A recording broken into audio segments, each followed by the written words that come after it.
Were you that calculating with working backwards from an exit? And by the way, the story ends with you selling it for $120 million. 160, boss. Jesus, get your facts Sorry. straight. And by the way, I'm number one on Amazon today. I don't know if I told you that. Yeah, I didn't have a lot of money. And for me, work was about getting economic security. I was very focused on money. And I'm not saying that's the right way. It was just my way.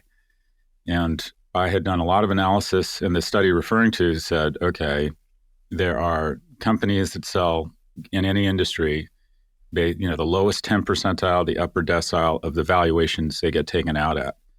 And this study looked at the common features of the companies that got sold in the top decile.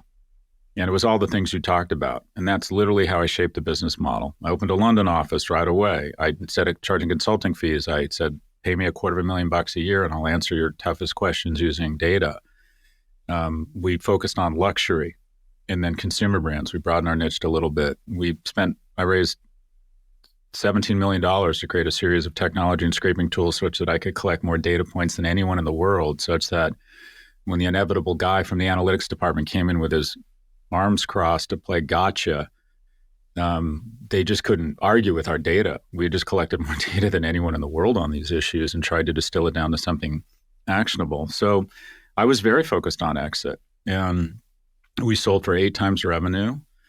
So yeah, man, my basic pitch to people was, you're going to work your ass off, and I'm going to try and get you to, I'm going to try and get you to where your parents were 20 years earlier.